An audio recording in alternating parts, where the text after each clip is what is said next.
Resistance का, तो total resistance कितना होता है पैरेलल करने पर, जो फार्मूला निकलता है कैसे। तो अभी देखिए क्या हो रहा है, यहाँ किनारा देखिए दोनों का रेजिस्टेंस, सभी रेजिस्टेंस जितने भी हैं प्रतिरोध, सबका जड़ यहीं पे है, जो यहाँ पे वोल्टेज होगा वही सबके लिए अप्लाई होगा, उसी में से सब में जा रहा है। लेकिन अगर करंट की बात करें तो रेजिस्टेंस के अकॉर्डिंग अलग अलग करंट फ्लो होंगे, इसमें I1 होगा, इसमें I2 होगा, इसमें I3 होगा, अलग अलग अपोजिट हो गया है, सॉरी इधर से कर दें क्योंकि ऊपर हमारा क्या है R1 है, तो यहाँ पे हम लिख देंगे I1 और यहाँ हो जाएगा I2, यहाँ हो जाएगा I3, ये हो गया, ये करंट हमारा जो फ्लो हो रहा है, ठीक है।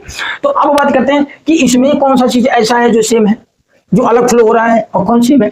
तो चार्ज की बात करें, जो चार्ज है यानी वोल्टेज जो हमारा है वो वोल्टेज सबके लिए भी है, वी सबके लिए है, लेकिन करंट की बात करें तो सब में अलग अलग करंट फ्लो होगा। आप ये बताइए, अभी ये है बोले नाली में पानी ऐसे जा रहा है, पानी है, अब आपने क्या किया है अलग अलग जगह पर यहाँ से ब्रांच खोले हुए हैं जहां पर रेजिस्टेंस लगाया, रेजिस्टेंस का मतलब मेरा बात रखा है, मेरा बात दिया आपने, आज हम मेरा बात दिए। तो अगर यहाँ पतला मुंह रहेगा तो कम पानी जाएगा, यहाँ अगर चौड़ा मुंह है तो यहाँ ज्यादा पानी जाएगा। तो ये चीज है कि रेजिस्टेंस जो हमारा प्रतिरोध है लगाया गया है वो समझिए एक प्रकार का विरोध करने वाला है, जो हमारे आने वाले चार्ज को, यानी जो हमारा आवेश का स्तर होगा उसका विरोध करेगा। आवेश का स्तर का मतलब नाली में बहने वाला पानी, उस पानी का क्या करेगा, विरोध करेगा, जो हमने मेरे यहाँ पे लगाया, ठीक है। तो ये हमारा एग्जाम्पल रहा है छोटा सा समझने के लिए।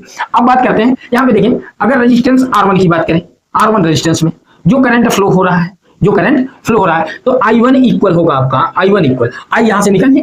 मेन फार्मूला हमारे पास क्या है, ओम के नियम अनुसार R इक्वल क्या है, V अपॉन I, इसी से लेंगे, अगर आगे चलेंगे तो I यहाँ आ जाएगा, R इधर चला जाएगा, तो I इक्वल हो जाएगा V अपॉन R, ये ले लिए, ठीक है। यहाँ से शुरू करते हैं, तो चलते हैं रेजिस्टेंस, पहले रेजिस्टेंस के लिए I1 इक्वल क्या होगा, I1 equal V upon R1, equation number first ये बन गई।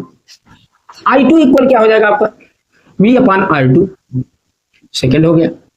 I3 इक्वल क्या हो गया, V अपॉन R3, ये हमारे तीनों इक्वेशन हो गए। तीनों को हम क्या करते हैं, अब ऐड करते हैं। चलिए, एडिंग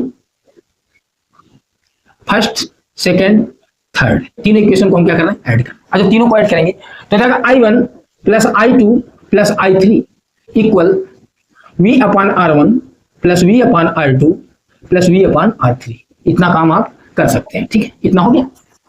अब देखिए यहाँ से करंट फ्लो होगा, कैसे निकला, यहाँ से फ्लो के निकला यहाँ से, लेकिन लास्ट में जाते जाते फिर करंट क्या होगा, आई हो जाएगा ना। टोटल करंट कितना फ्लो होगा, वो टोटल इकट्ठा कर देंगे तो फिर आई ही करंट फ्लो होगा। तो मान ले रहे हैं कि टोटल जो उसमें करंट फ्लो हो रहा है, टोटल करंट वो आई है, तो I1 plus I2 plus I3 equal हो गया हमारा, आई इक्वल हो गया आपका V upon R1 plus V upon, और V कॉमन ले लेते हैं, देखिए ऊपर से समय दिख रहा है ना, तो V को अगर मैं कॉमन ले लूं तो V कॉमन लेते ही ये बन जाएगा आपका 1 upon R1 plus 1 upon R2 plus 1 upon R3, ये बन गया ऐसे, ठीक है। अब ये इधर आ जाएगा तो जाएगा I by V equal 1 upon R1 plus 1 upon R2 plus 1 upon R3, ये मिल गया हमारे पास। अब आते हैं मेन जो हमारा फार्मूला है ओम का नियम यहाँ पे। तो देखिए अगर ये V अपॉन I है तो ये R है, यानी R बाई 1। अगर ये इसको ऐसे पलट दें तो हाई को पलटा जाएगा, हाई को पलटाएगा तो हो जाएगा I अपॉन V, ये हो गया, इक्वल हाई पलटाएगा तो हो जाएगा 1 अपॉन R, ये हो गया। इसका मतलब I अपॉन V की जगह हम क्या लिख देंगे, 1 अपॉन R, 1 अपॉन R। तो माना टोटल रेजिस्टेंस, तो हमारे पास मिल गया क्या, देखिए ये फार्मूला मिल गया, I अपॉन V की जगह क्या ट्रांसफर कर देंगे, 1 upon R equal 1 upon R1 plus 1 upon R2 plus 1 upon R3।